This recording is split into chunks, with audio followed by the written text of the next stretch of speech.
Welcome to the second part of the chapter dealing with pushing exports. I'm going to start from slide on export subsidies. Here we go. So governments promote or subsidize exports more often than they restrict or tax exports. Obviously they want to increase their own GDP, and as you know, GDP is C plus I plus G plus X minus M. So subsidizing exports can lead to greater exports, which that can boost GDP.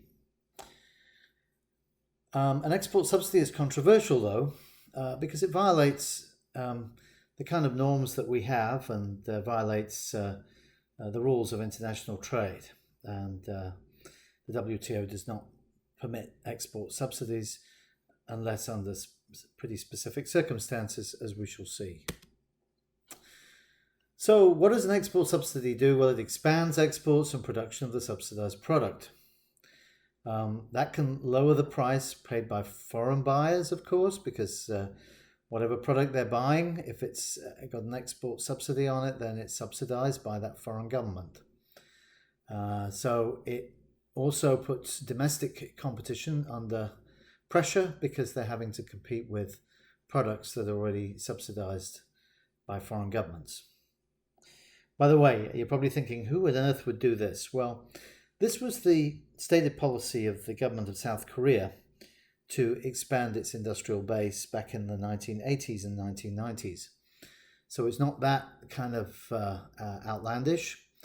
Also, there are other countries that do currently give export subsidies for some of their products. Malaysia is one of them, for example.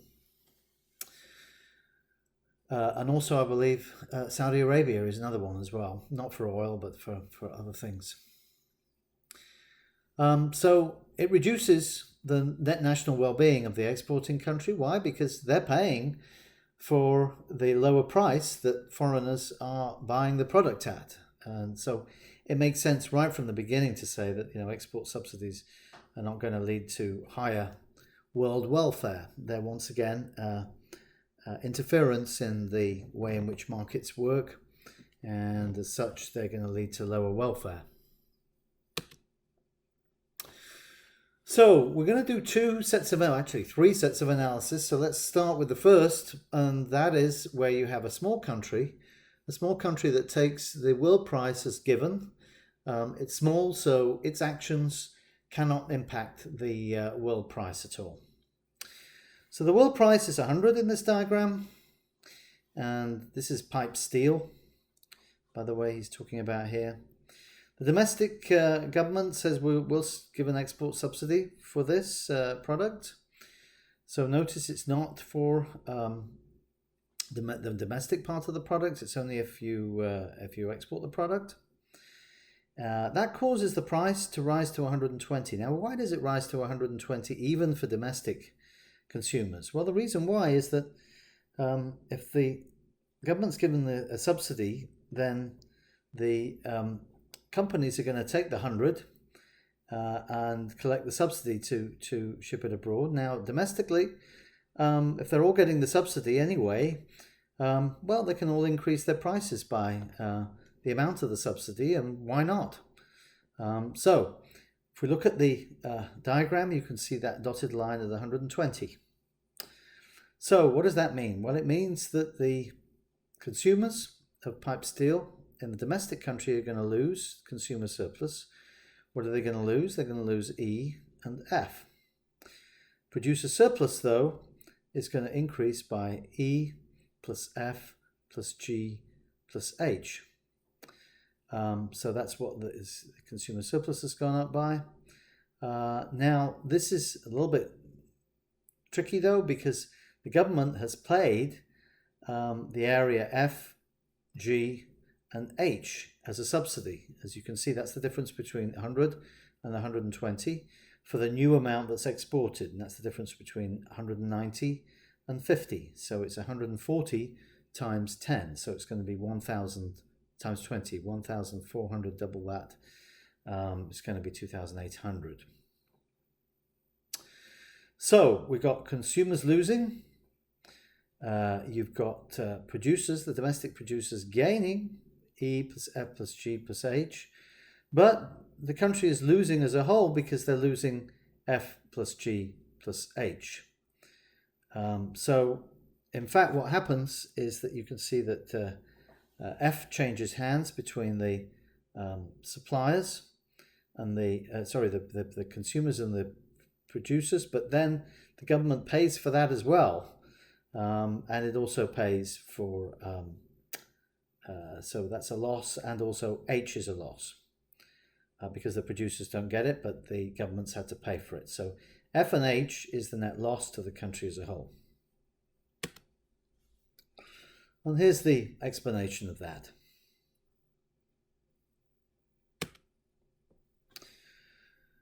So there's going to be a consumption effect, there's going to be lost consumer surplus, and there's going to be a production effect.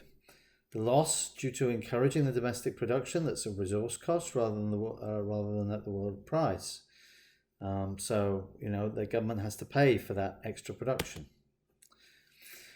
Now, let's move on to the second case of an export subsidy, which is a bit more involved. In this case, what happens is you have a large country.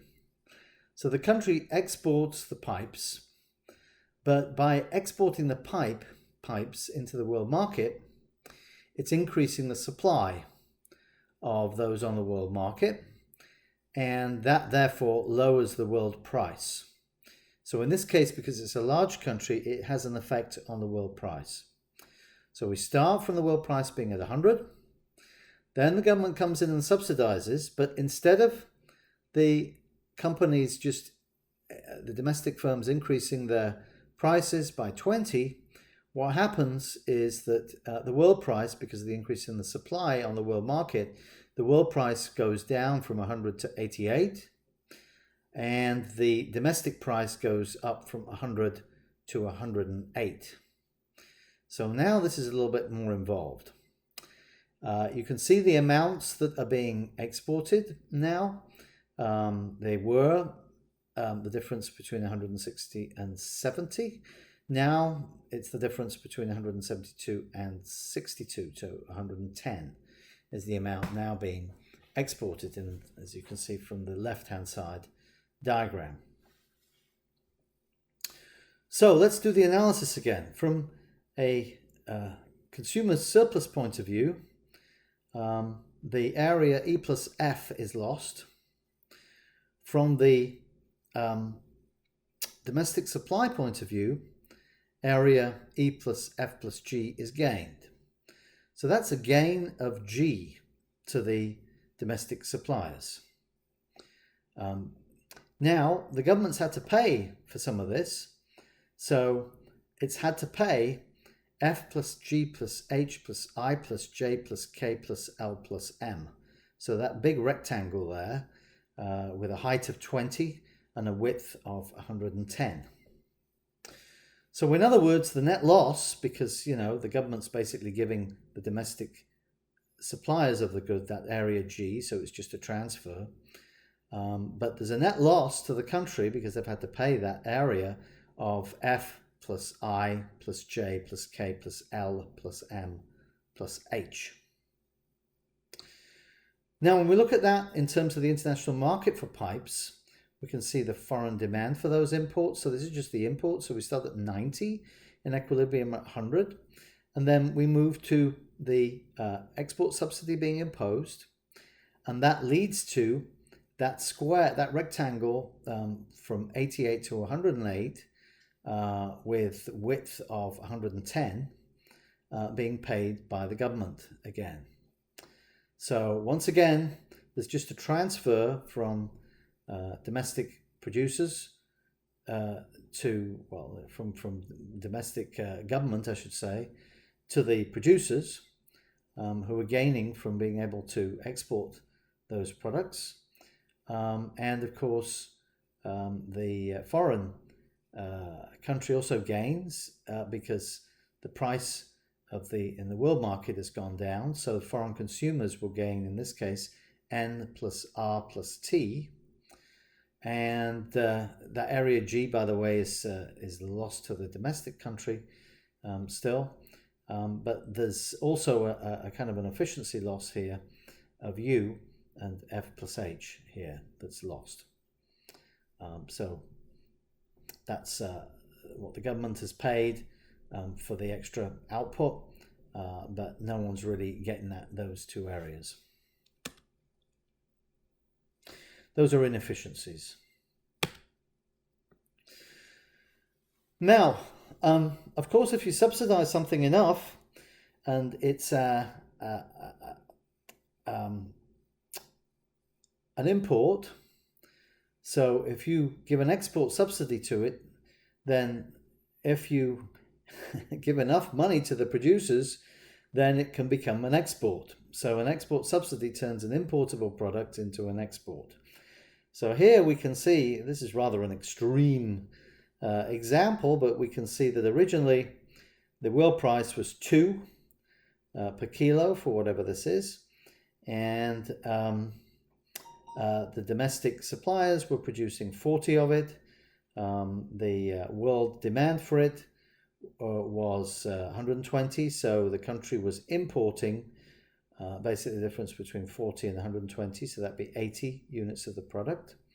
Now the government subsidized it to such an extent that we've moved past the kind of domestic equilibrium price to an extent where the companies are domestic companies are actually going to export it, and they're exporting C at point C because the domestic consumers only want what's produced at B. So here, this is now an export. Of course, this is costing money. Where's the money cost? Well, it's the square there, BCGH. That represents the cost of that export subsidy, essentially. It's also increased or decreased the consumer surplus in the country, because of course we moved from a point like J on the demand curve to a point like B. So that whole area there is going to be lost. And here's a long description of that.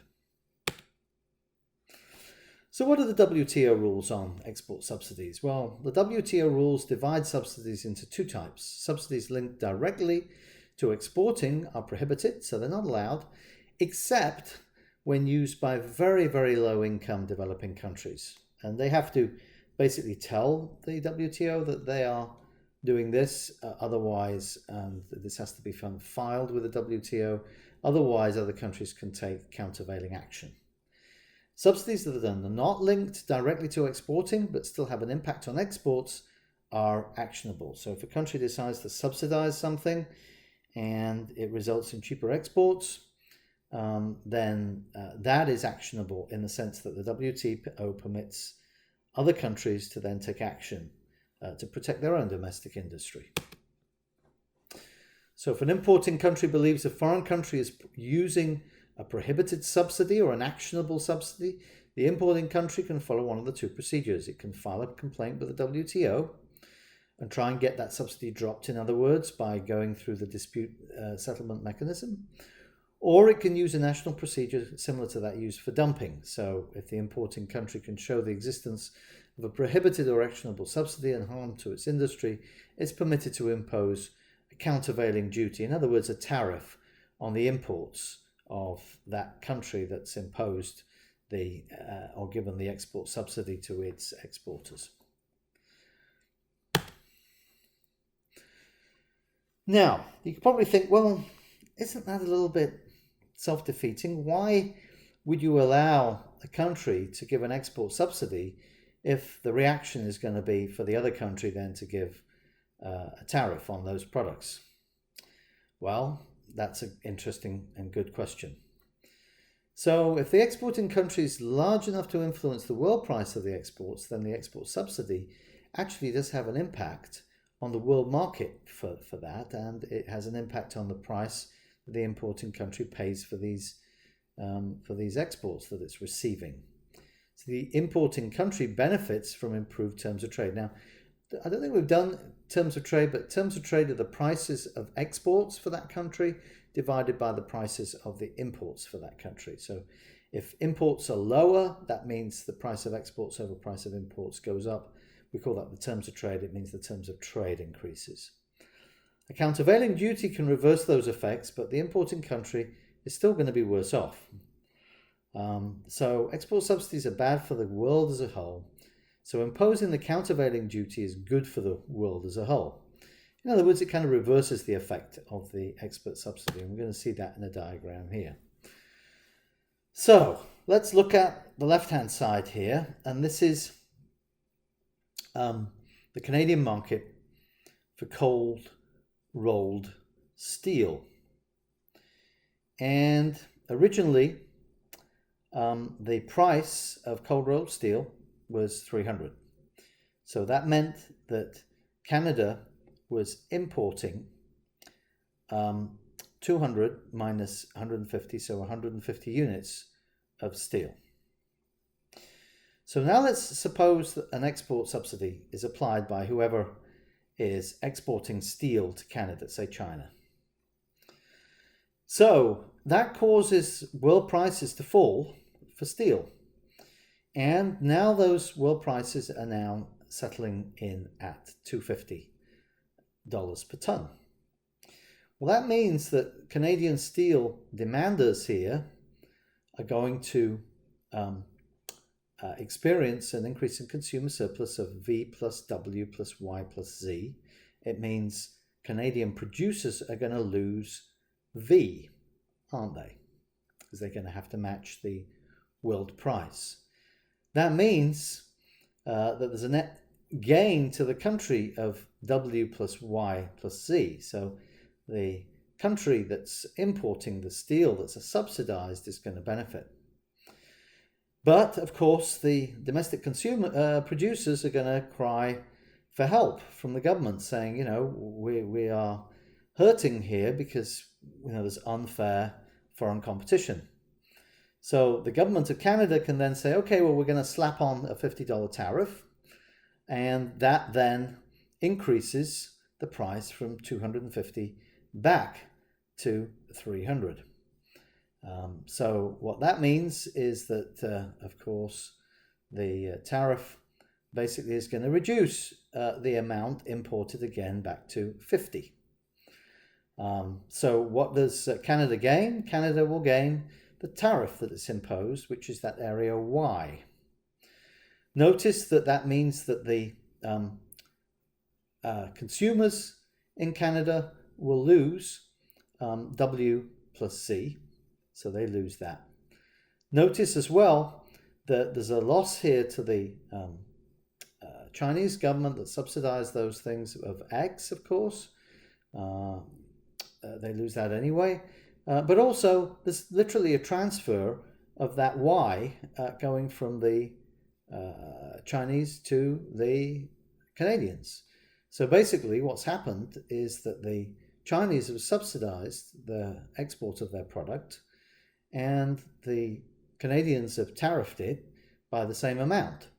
So what's really happened is that the Canadian government has received money from the Chinese government. It becomes simply a transfer of money from one government to another government.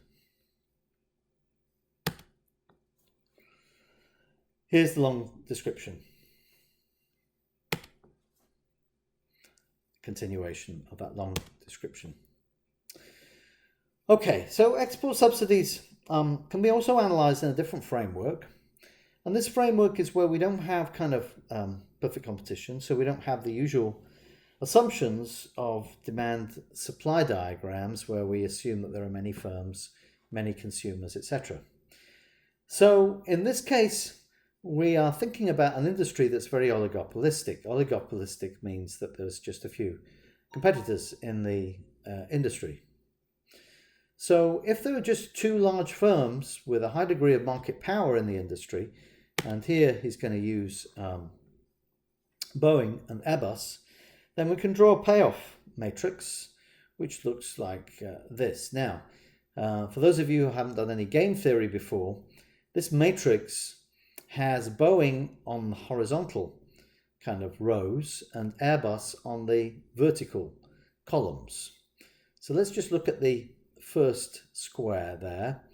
you can see that the top right part of the square is coloured in blue. That represents the payoff, in other words, what Airbus is going to get, given what happens in the bottom part of that square, which is what Boeing does. So in other words, this is a useful kind of way of representing where we have strategic interactions. So in other words, what I do or what I get out of doing something depends on what you do. Now, that's never going to be true for perfect competition where you've got a large number of firms. In other words, if one firm does something, the other firm is not affected because there's basically only one price in the market. But when we look at industries where there's just a small number of firms, then what one firm does is going to impact the other firm. And a good example of this is indeed the aircraft industry, which is represented here in this payoff matrix. So let's analyze this. In the top left-hand square, we've got both Airbus and Boeing producing planes. That means there's a lot of competition, and that means the profits that Airbus makes are -8. The profits that Boeing makes are -8. Now, if Boeing produces, so that's the top row again, but Airbus does not produce, then we move to the right-hand square in the top row. And here, Airbus, if it's not going to produce, it's not going to make any money, therefore it's going to have profits of 0. Boeing, however, is going to have the market all to itself, so it's going to make some nice juicy profits of 100. Similarly, if we move to the bottom left-hand square, you can see exactly the opposite. Boeing not producing, Airbus producing, so Airbus makes nice juicy profits. Now, if neither of them produces, so that's the bottom right-hand square, then no one makes anything at all.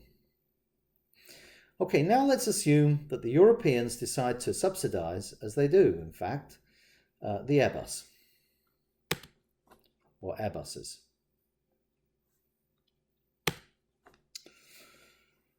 So, here on the left-hand side, we've got that exact example, and the subsidy that's given to Airbus is 10. So in this case, Airbus and Boeing, if they both produce, Airbus would make -8. But you've got to add in the 10 that's coming from the government, so that gives us 2. If Airbus does not produce, so that's the right-hand matrix in A, then Airbus isn't going to get anything, and Boeing is going to take the entire market, that's 100. If Airbus produces, but Boeing doesn't produce, Airbus gets the 100, thank you very much, but it also gets the 10 subsidy from the government, so that's nice as well. So it gets 110, you can see that bottom left-hand square, and if neither of them produce, no one gets anything. Now that's unlikely to be the case, because if Airbus does get a subsidy, by the way, then Boeing is also going to say, look, this is unfair, we want the subsidy as well. Or else we want Airbus to be tariffed. But that's, the tariff on Airbus won't do a whole bunch of good because the US is only a portion of the world market. So Boeing is likely to say to the US government, we want a subsidy on all planes as well. And in fact, Boeing does get really an indirect subsidy because, of course, the military buys pretty much all its aircraft from Boeing. By the way, the EU doesn't have a military, so essentially there's no subsidy to be gained from military contracts or anything. So in B, the payoff matrix, when you have subsidies to both firms, you can see that the Airbus is going to get its benefit of 2, profits of 2. Boeing is also going to get profits of 2. And we're going to get 110 given to Boeing if, for instance, Airbus doesn't produce, and 110 given to Airbus, for instance, if Boeing doesn't produce. Sorry, Airbus doesn't produce Formula 1. So,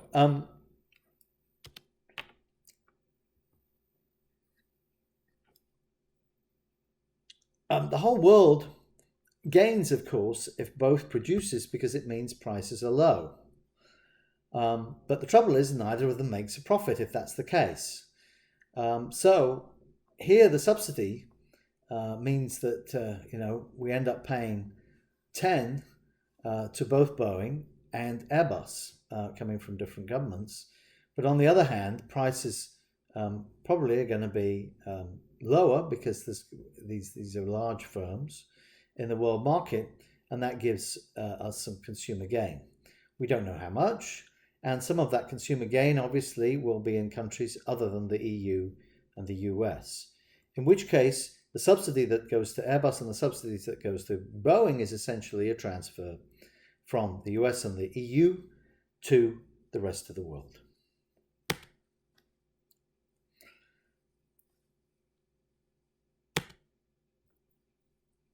Strategic export subsidies could be good.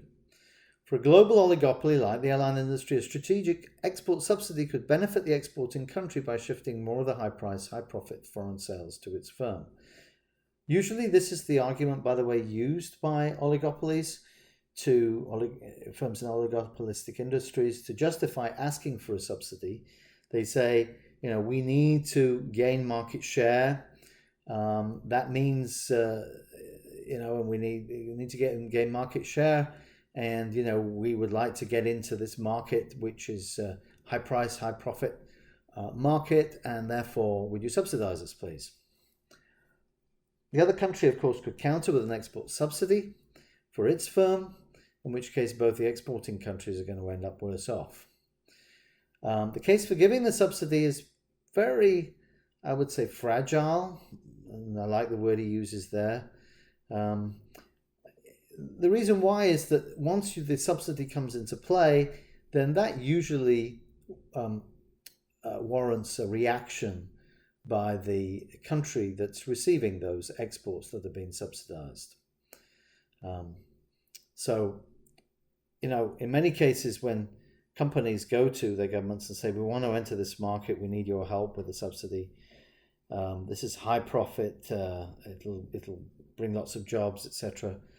That doesn't turn out to be the case. Those profits are not as big as the company originally claimed.